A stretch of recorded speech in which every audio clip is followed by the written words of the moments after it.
everyone, I am Nishu and I am back today with the same chapter of class 12th, Sexual Reproduction in Flowering Plants, chapter number 2. Children, in my last video, I have discussed about the structure of stamen, Microsporangium, how does microsporogenesis occurs, and development of male gametophyte, and various terms, various factors I have discussed over there. Today I am back here with a new topic, female reproductive role or female reproductive part of a flower. Now children, this female reproductive part or role is also called as pistil, carpel or gynotion. Now this gynotion, which is considered as female reproductive role, now this gynotion can have one carpel or it can have more than one carpel in a flower. So depending upon the number of carpels present in a flower, it is of various types. The types are monocarpellary, bicarpellary, tricarpellary, pentacarpellary, multicarpellary. Children, mono means one. It means the flower is having one carpel, or the ovary, type of ovary present there, it is having your one carpel. Bi means two. Tri means 3, penta means 5, multi means many. So these are the various types depending upon the number the carpels are present in a flower. Now children, if I take example of all these types, monocarpellary, the plants, the example can be pea, beans and various other plants. Bicarpellary, we can take example tomato, mustard. These are the flowers. These are the plants where the flowers are bearing carpels which are bicarpellary. Tricarpellary is Cucurbitaceae family. All the plants belonging to Cucurbitaceae will be having tricarpellary, 3 carpels, or lily, 3 carpels are present. Pentacarpellary, hibiscus is there. Then multicarpellary, papaver and many other such examples are present which can be considered among them, among these groups.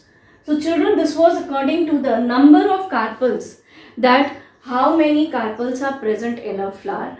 So depending upon the number, again a quick revision, monocarpellary, bicarpellary, tricarpellary, pentacarpellary and your multicarpellary. Now children, all these carpellary, leaving the monocarpels, leaving one carpel, more than one carpel, all the types are considered to be polycarpellary. They are all considered as poly. Poly means many, more than one. So bicarpellary, tricarpellary, pentacarpellary, multicarpellary, they are all considered among the group of polycarpellary. And children, this polycarpellary pistil may be of Epocarpus or Syncarpus type. Now let us discuss what is Epocarpus and Syncarpus. So children, more than one carpel condition is called polycarpellary. I have discussed. Polycarpellary pistil may be Epocarpus or Syncarpus. Now what is Epocarpus and Syncarpus? Children, in my today's video, I will take out many such terms which you have studied in class 11th in Morphology of Flowering Plants. So children, these two terms are again from the same chapter, Morphology of Flowering Plants of class 11th. That is your Epocarpus and Syncarpus. Now what is Epocarpus? Epocarpus means carpus word is related to carpel. Epo means free. So when the carpels present in a flower, more than one carpels. Polycarpellary condition, I told you. Epocarpus and Syncarpus is only when polycarpellary conditions are there, when more than one number of carpels are present. So Epocarpus means free carpels.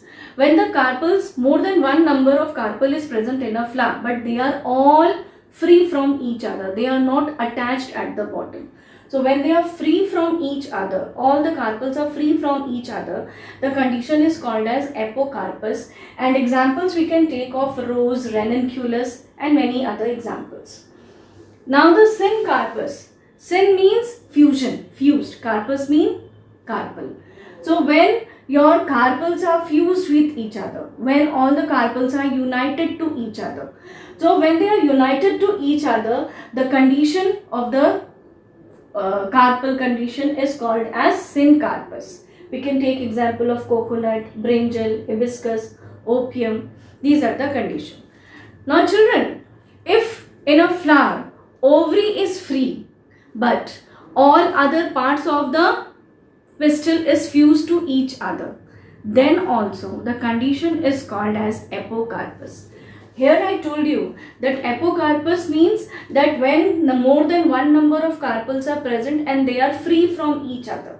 But now I am saying that more number of carpels are present, but their ovary present in the pistil is free from each other. All the ovaries are free, but all the style part and stigma part are getting fused to each other above in the flower part. Then that is called as epocarpus. Epocarpus, where more than one number of carpels are free from each other, it is epocarpus. When number more than carpels are fused to each other, it is called as syncarpus. And children, just now I have told you, when the ovaries are free, many number of ovaries present and many number of carpels are free from each other and the other parts are fused to each other, is also called as epocarpus. We can take example of nerium and many other such examples are present which we can take.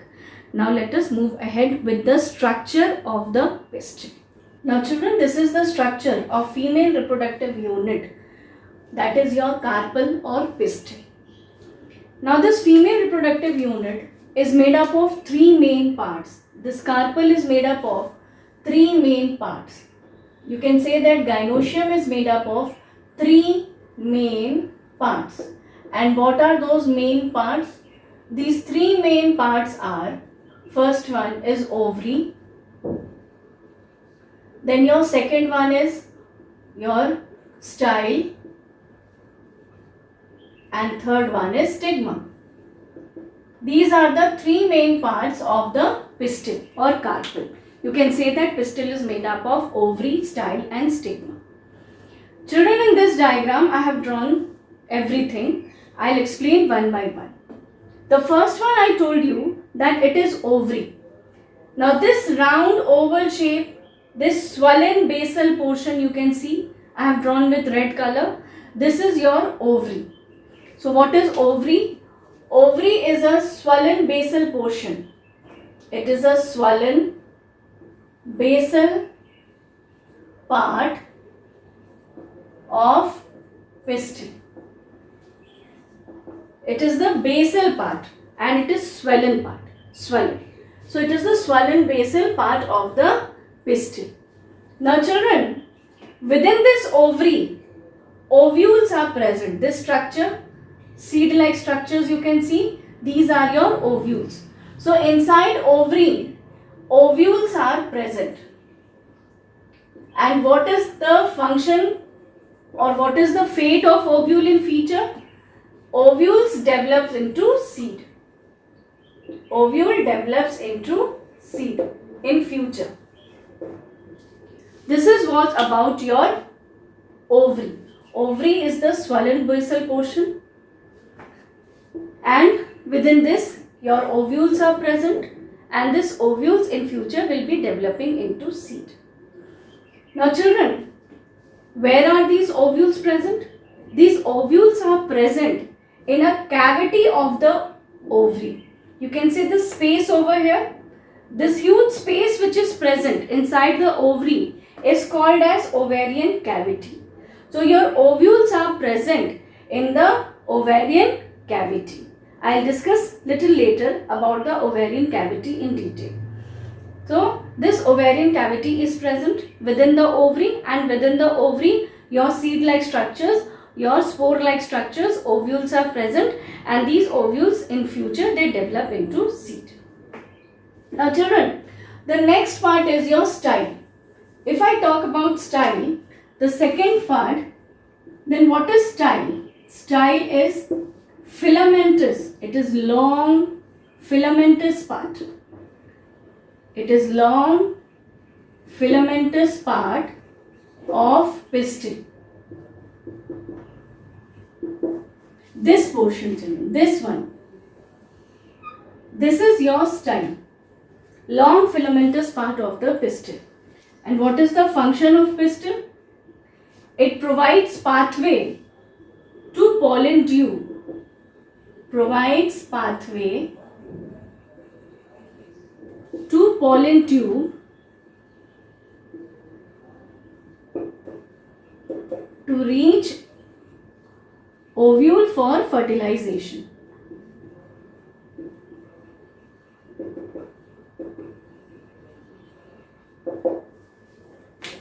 So this is the pathway through which the pollen tube will grow and it will come to the ovules for the fertilization process. Now children, the third portion is stigma. This basal platform, swollen basal, sorry, not basal, this swollen topmost portion, platform, is called as stigma. So what is stigma? Stigma is topmost swollen platform, topmost swollen platform for landing of pollen grains, for landing of pollen grains. When children? After pollination. Once the pollination will occur, once the pollen grains will be exposed into the atmosphere, then those pollen grains will come and land on this stigma. And through this stigma, the pollen tube will pass through the style and it will reach to the ovule for the fertilization process. Children, these are the three main parts which are present in a pistil or carpel, we can say. So, ovary, ovule, style, stigma, these are the structures which are present. Now children, I was talking about the ovarian cavity. I hope this is clear to you all that ovary is the swollen basal portion in which your ovarian cavity is located, and inside the ovarian cavity ovules are present. And the fate of ovule is that in future it will be developing into seed. Now children, this ovule is connected to a long filamentous structure called as style, which allows the pollen tube to grow within it. And the style opens into a topmost swollen platform like structure where your pollen grains lands after pollination. These are the main parts of the pistil. Now let us move towards the ovarian cavity. I told you that I will explain it in detail now. Now children, just recall your class 11th Morphology of Flowering Plants chapter. There you have studied that your ovarian cavity, a chamber is present within the ovary. And these chambers are called as locules. And depending upon the number of locules, depending upon the number of chambers present in the ovarian cavity, where your ovules will be placed, where your ovules develop, that structure we are going to discuss now. So children, this is your ovarian cavity, and this ovarian cavity, if I take a cross section of a ovary, then this is a round structure of a ovary cross section. Then this ovary can have only one chamber, one locule. This is called as monolocular.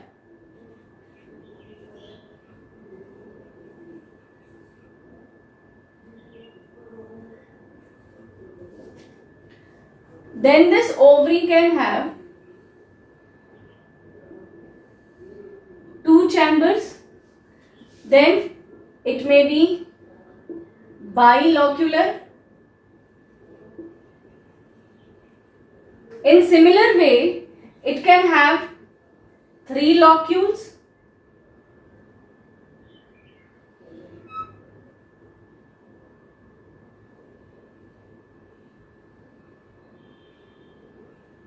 It can have three locules.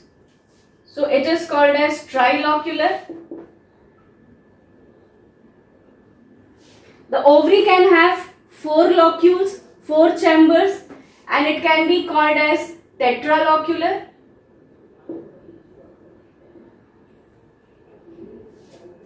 It can have five, so can be called as pentalocular. Depending upon the number of chamber is also called as locule, and according to the locule, number of locule, it can be your monolocular, bilocular, trilocular, tetralocular, pentalocular, and such on. And now within this your ovules are placed. Now this is how your ovules grow over here. Ovules develop within the chamber.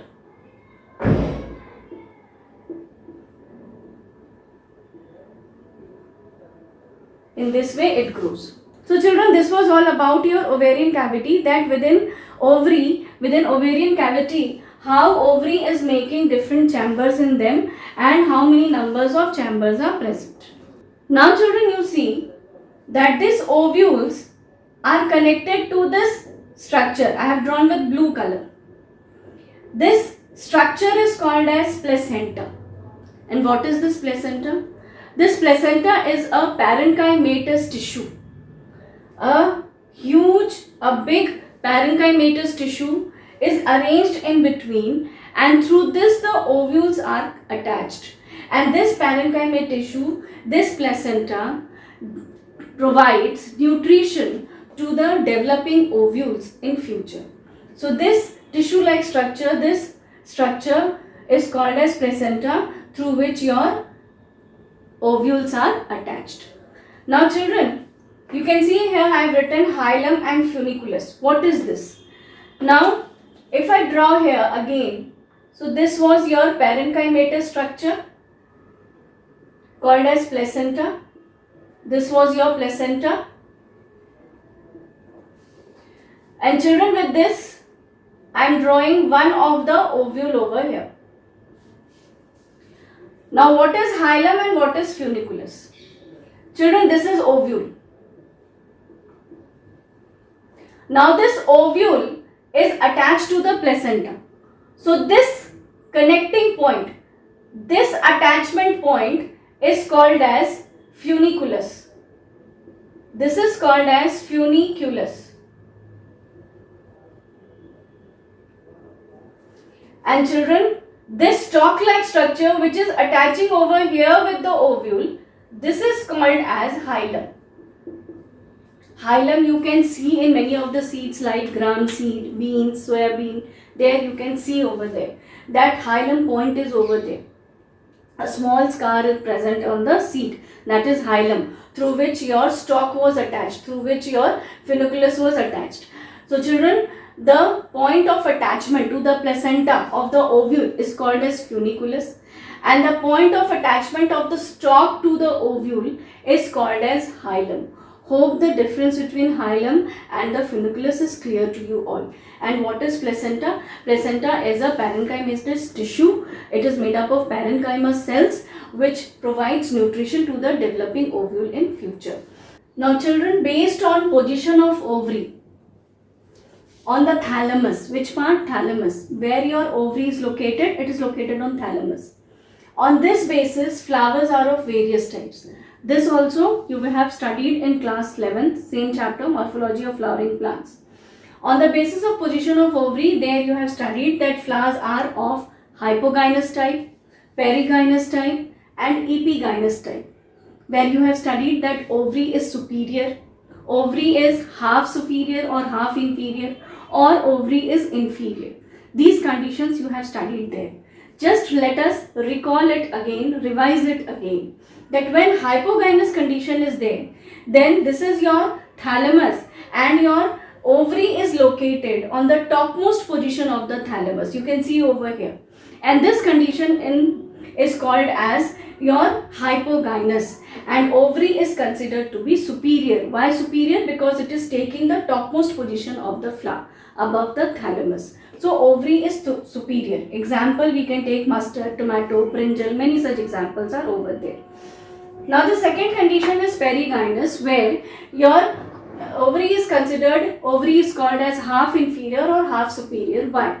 Because thalamus forms a cup shaped or a flask shaped structure, and ovary gets fused inside that cup or that flask shaped structure of thalamus. And all the floral parts like your sepals, your petals, they are all above this thalamus portion. So within the flask, or within the cup, the ovary is embedded. So, and it is not embedded completely. It is not fused completely inside. It is just embedded. So, that is why it is called as half inferior or half superior ovary. Example, rose, plum, peach, many such examples we can take. Now, the last part is your epigynous, and this epigynous is what? That your thalamus forms a complete cup-shaped structure within which the whole ovary gets completely embedded. You can see here, the whole ovary is fused inside the thalamus, and all the floral parts will be taking position on above the ovary. Then this type of condition, this type of flower is called as epigynous, and ovary is called as inferior ovary. We can take example of guava, cucumber. Many such examples of Cucurbitaceae family are considered among the epigynous type. So children, till yet I was discussing about the introduction part of the pistil. Now let us move towards the structure of ovule, which is also called as Megasporangium. So children, now this Megasporangium or ovule may be single or many. I told you that within the ovary, ovarian cavity is present, and that ovarian cavity, which is also called as locule, within that many or one ovules may be present. So these ovules may be single or it may be many. Now ovules occur inside the ovary. You are knowing it now. I have discussed this point that ovary or ovules are attached to the placenta by means of stalk called as funiculus or funicle, and it also fuses with ovule at the point called as hilum. Now children, I have drawn the diagram of a Megasporangium ovule. Now children, you can see this point. This is a part where your placenta will be there. So this attachment point is funicle, and this is the point, this is the ovule, and this ovule is attached here with a stalk, and this stalk is called as hilum. Now children, this is the whole ovule part in a oval shaped structure. Now this outer wall of the Megasporangium, of the ovule, is called as integument. Integument means outer layer, skin. So the outer layer of the ovule is called as integument. Children, I am discussing the structure of Megasporangium now, and in detail we will be discussing that how the development of Megasporangium is taking place in my next upcoming video. But today I am discussing the structure of mature Megasporangium. Children, so the outer boundary of this wall is integument. Now children, integument, there are many types of ovules where your ovule is having one integument. So if one integument is present, then it is called as unitegmic, and if the wall is made up of two integuments, then it is called as bitegmic. Now children, if I take example of unitegmic, higher dicot plants are having unitegmin, one integument. One layer of integument is present in your higher dicotyledons plants, and if one integument is present, then it is called as unitegmic. It is called as unitegmic. Unitegmic. And if children, if I take example of monocot plants and dicot also, primitive type of dicot plants, not highly developed dicot. In the initial stage, the dicot plants which are present, if I take example of them, primitive dicot and the monocots, they are having your two integuments, and it is called as bitegmic. So depending upon the development of integument in the ovule, it is of two types, unitegmic and bitegmic. So I hope now you have understood that the outer wall of the ovule is called as integument, and if it is higher level of dicot plants, they are unitegmic, and monocots and primitive dicots are bitegmic. Now inside the ovule, the whole space of the ovule is covered up, is enclosed by a parenchyma cells. And these parenchyma cells, they are compactly arranged with each other, and these compactly arranged cellular structure is called as nucellus. And this nucellus in future will participate in the development of embryo sac. It will participate in the development of the central cells, in the development of your antipodal cells. All such development will be taking place because of this nucellus cell only.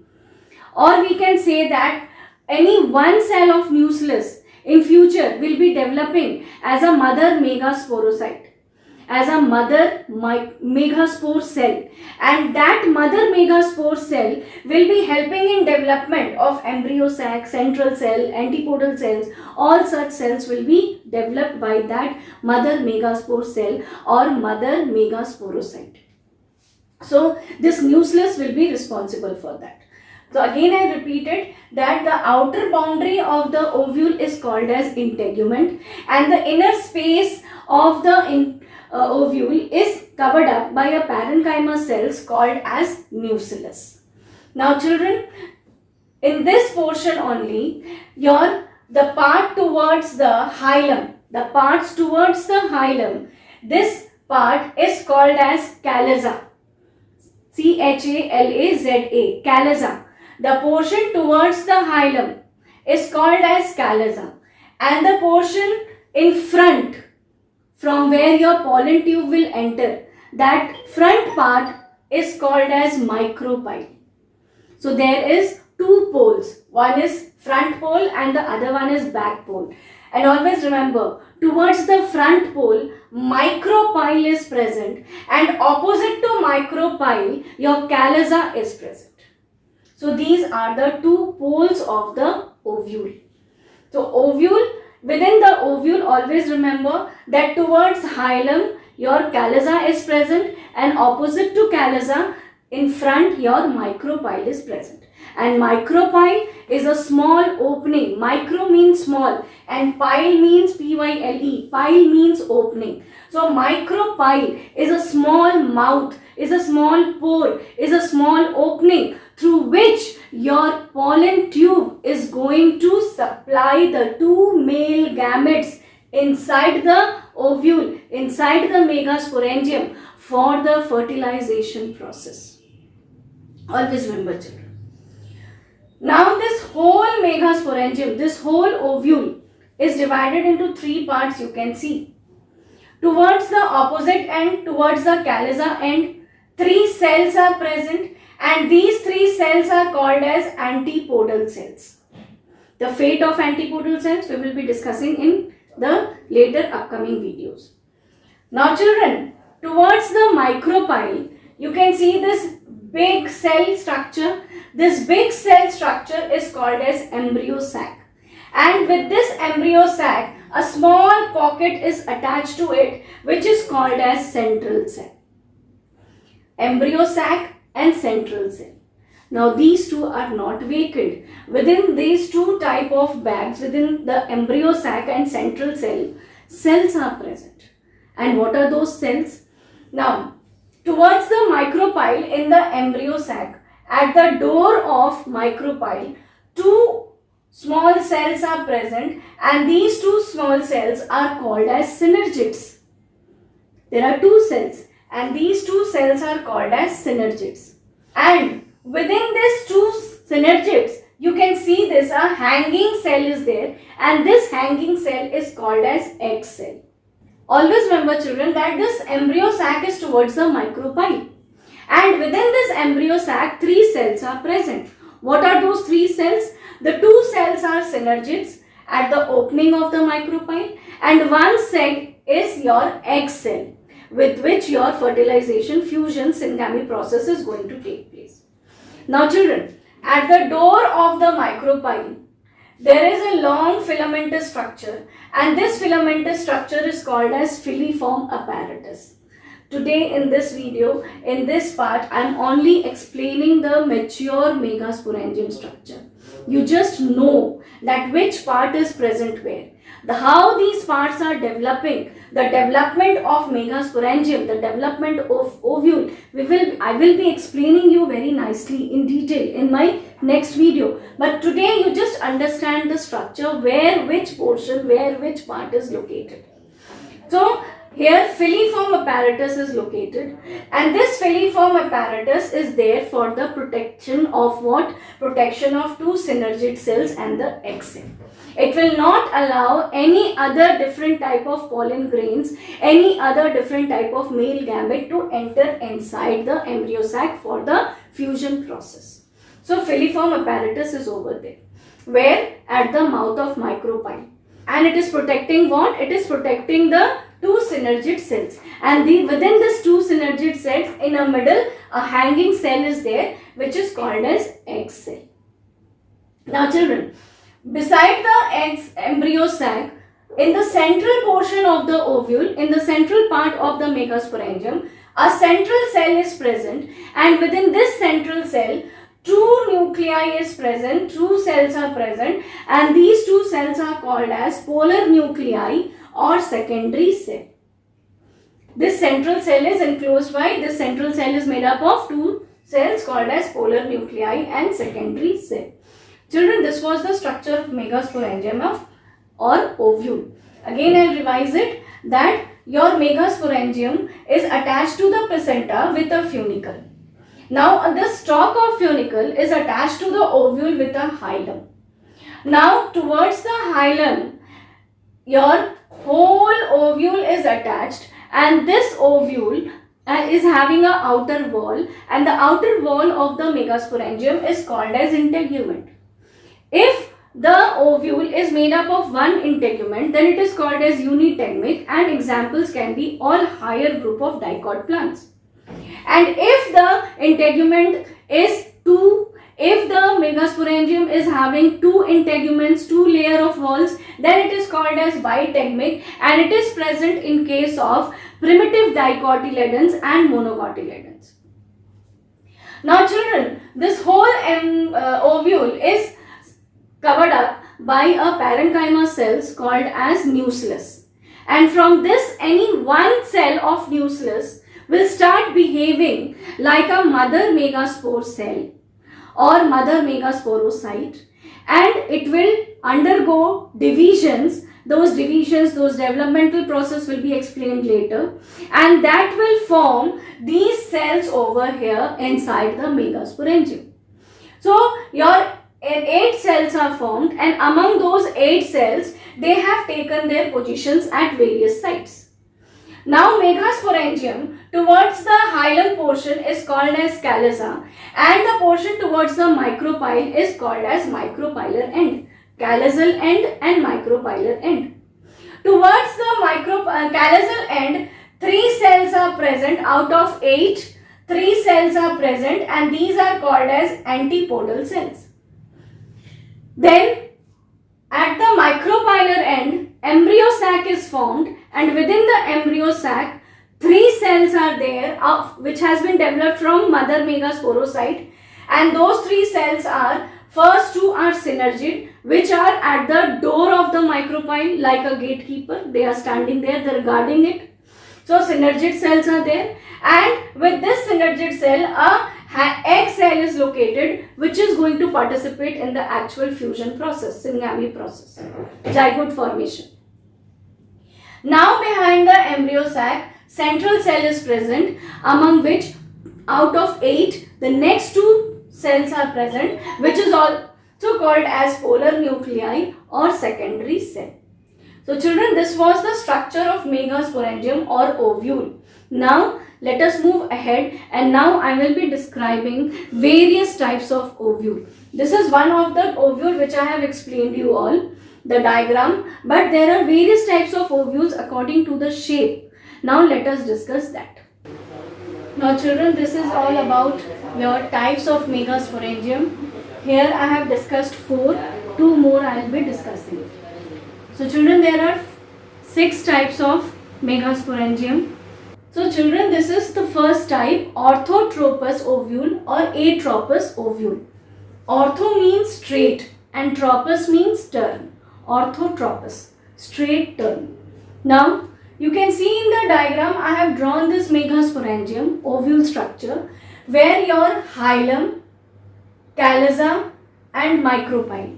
Hope now you are knowing the positions of the parts.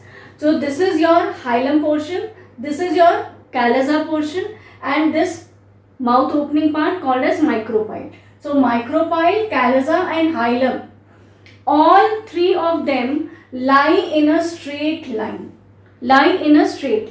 You can see that body is erect, body is straight, and all the three are placed in a straight line. This type of shaped Megasporangium or ovule is called as Orthotropus Ovule or Atropus Ovule, and they are present in polygonum.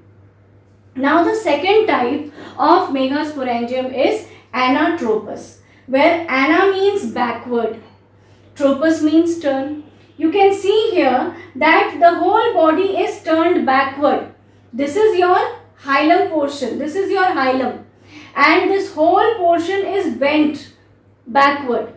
So the body of ovule becomes completely inverted. It is completely inverted during the development, so that micropyle lies close to the hilum. So this micropyle opening is placed very near to the hilum. So what is Anatropus? Anatropus means that this type of Megasporangium is invertly structured, invertly bent, and your micropyle is very close to the hilum. Example, all the gamopetally members, all the flowers in which they are gamopetalous, they belong to this type of ovule. Now the third type of ovule is Hemianatropus or Hemianatropus ovule. Now here you see body of ovule is placed transversely at right angle to the funicle. This is your funicle hilum, and the body of Megasporangium is at right angle to the funicle. You can see in the diagram. So micropyle and callus lie in one straight line. Micropyle and callus, they are lying in a straight line, and the whole Megasporangium is at right angle to the funicle. So this belongs, examples may be ranunculus. The fourth type is Campylotropus Ovule. Campylo means curve, it means bent. So here you can see the structure of Megasporangium is bent, it is curved. Here you can see the structure, it is curved, and the body is curved and bent, and micropyle callus do not lie in a straight line. Micropyle and callus, they are not in a straight line. Example, Leguminosae family. All the plants belonging to the Leguminosae family are having Campylotropus Ovule. Now let us see the next two type of Megasporangium or ovule. The children, this is the fifth type of Megasporangium, that is our Amphitropus Ovule. You can see this diagram I have drawn here. Curvature of ovule is very much pronounced, and embryo sac also becomes curved. Here in Amphitropus, this is our embryo sac. This embryo sac is also becoming curved. In Campylotropus, you have seen that the whole Megasporangium is becoming curved. Here in Amphitropus, the embryo sac is becoming curved. Example, Elismaceae and Bitumaceae are the examples. Now children, the last one is Cercinotropous Ovule. You can see this diagram. It is something strange type of Megasporangium diagram you can see over here. The shape is very strange type. Now what happens over here, that nucleus and the axis, the nucleus of the Megasporangium and the axis means this your micropylar end, they both are in same line in the beginning. Both are in the same line in beginning. But due to rapid growth on one side, the ovule becomes anatropus. Anatropus I have explained you before. Due to rapid growth, it changes into, it takes place in form of anatropus. Now curvature continues further and the micropyle again points upward. The micropyle, the curvature again bends, and this complete Megasporangium takes a curved position and it moves upward. You can see that the whole axis is over here and the micropyle turned towards the upper side. It is just turning like this in this way, in this form. So this is the shape. and opuntia is the example for it. So children, I have discussed all the 6 types of Megasporangium, 6 types of ovule over here. I told you that it is your Orthotropus, Anatropus, Hemianatropus or Hemitropus, Sarcinotropus, Campylotropus and your Amphitropus. These were the 6 types of ovules Megasporangium depending on the shape and development or the position of micropyle, callus and hilum in the Megasporangium. These were the 6 types. Now children, let us differentiate, let us compare the structure of ovule in case of angiosperm and gymnosperm. Children, these are the comparative points between the ovule of angiosperm and gymnosperm. Children, you know it from prior. Again, I am revising it. That in angiosperm, your ovules are located inside the ovary. And in gymnosperm, ovules are not located inside the ovary. It is outside, exposed into the plant. So, it is angiosperm located inside the ovary, and in gymnosperm it is not located inside the ovary. You can see the examples of cycas, spinous. Their ovules are located outside. It is not located inside the ovary in case of gymnosperm. Now in angiosperm, ovules develop into seed inside the fruit after fertilization. They are having covering over it. But here in gymnosperm, ovules also develop into seed, but seeds are naked after fertilization. In angiosperm, double fertilization occurs, and in gymnosperm, simple fertilization occurs. Children, these were the comparative points between the ovules of the angiosperm and the gymnosperm.